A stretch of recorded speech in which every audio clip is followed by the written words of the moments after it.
Welcome to a special edition of The Debrief. I'm joined by congressional reporter for The Hill, Mychael Schnell. Welcome, Mychael. Thanks for joining us. Thanks for having me. All right, well, let's talk about Colorado's 3rd congressional district, where right now the race is razor thin, and it's looking like the incumbent, Republican Congresswoman Lauren Boebert, could lose her seat. What's happening? Crazy race over in Colorado's 3rd. So we have two candidates here, as you mentioned, the incumbent, Republican Lauren Boebert, and she's being challenged by a Democrat named Adam Frisch. This race has been razor tight, and it's been tightening as election week has gone on. And this was sort of what we call a sleeper race on the national level. Pundits, journalists, they weren't really paying attention to this race. Boebert, she's a very well-known Republican in Washington. She's made quite a few headlines. She's been a bit of a firebrand since she came to Washington in 2020. But as you mentioned, it's razor thin. It's an interesting race also. Adam Frisch, his highest political experience before making this run was just Aspen City Council.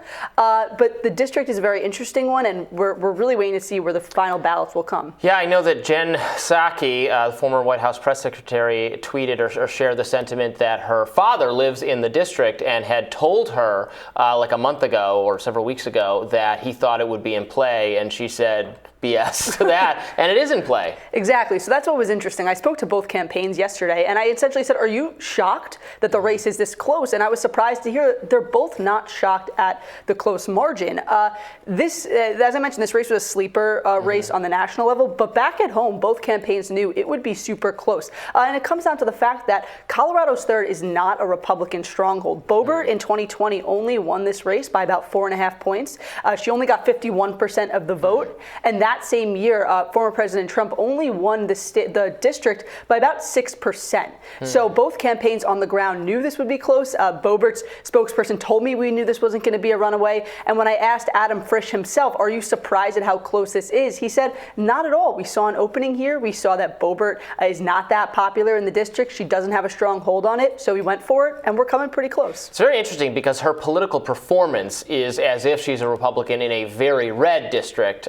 She's all over conservative media, etc. But that's interesting to find out that the district has always been like that. It was not the result of a kind of redistricting or something. Not a Republican stronghold, and that's what Frisch's campaign saw. They realized an opening. They said, hey, this is a district where we have a very well-known Republican, but she actually doesn't have that strong of support. We can get in there, build a coalition, and peel some support off from Boebert. We have a real path to victory, and we're seeing that play out right now.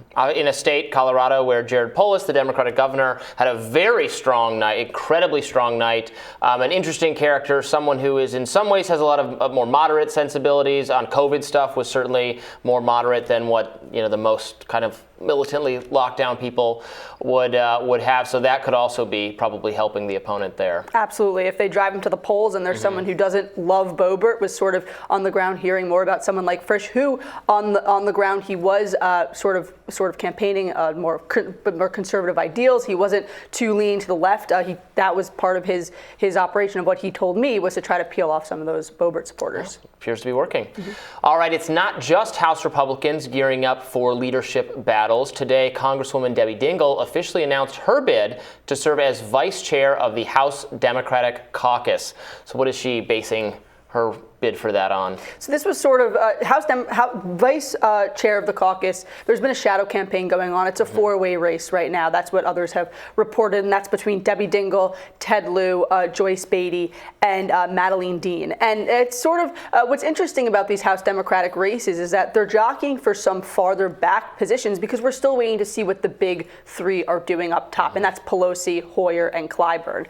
Does one of them have to go to make room? Not necessarily. But a lot of people are waiting to see because there are some shadow campaigns going on for those top positions. Hakeem Jeffries, Adam Schiff, they've been raising a lot of money. It's been reported that they've been talking to their colleagues, trying to build up this support for a potential bid for Speaker or the top Democratic position if Republicans take control of the House. But it really remains to be seen what Dem leadership will shake out as, because it all depends on those top three, right? So that's sort of what the big question in Washington right now is what will Pelosi, Hoyer, and Clyburn do? And a lot of Democrats are waiting in the wings to see what will happen. Is the energy, just more excitement than expected because Republicans have been, even if they do take the majority, have been held, have been clipped a little bit, their wings, they're not getting the numbers they want, or are Democrats feeling like, oh, we have a chance to really do something here? 100%. I mean, we saw before Election Day, Republicans were predicting this red wave that they were going to, last year, Kevin McCarthy said they would pick up 60 seats. They were really very bullish on the number of seats that they would pick up and the size of their House majority. As you mentioned, it does right now look like Republicans will take the majority, but by a far smaller margin than was initially anticipated. So Democrats are chalking this up as a success. They beat expectations.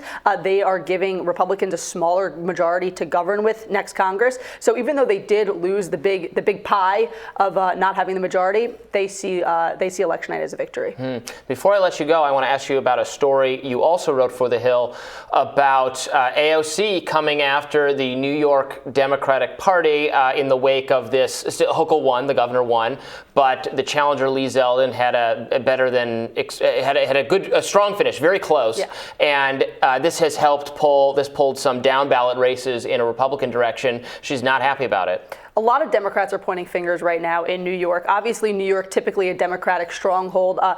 Lots were expecting, or before the Zeldin-Hochul race really tightened, New York's typically a state where we see the Democrat win by double-digit numbers. Hochul just won by, I think it was about 5-6 points. So it raised a lot of eyebrows. And yet, Democrats right now are pointing fingers, sort of saying, what happened here? If we remember back to the spring, there was a redistricting process. The New York Democrats had proposed a map. A judge said no, that was clearly politically gerrymandered, so they gave them another map that really screwed them for this election. Republicans made significant headways in New York, specifically the Long Island area, and that could have played a part with pulling down, with amplifying Zeldin on the national stage. So needless to say, a lot of finger pointing. The blame game is up and running in New York. Interesting. All right, thank you so much for joining us. Thanks, we really appreciate it. And we'll, of course, continue to cover all of the latest developments here at The Hill and on Rising. See you next time.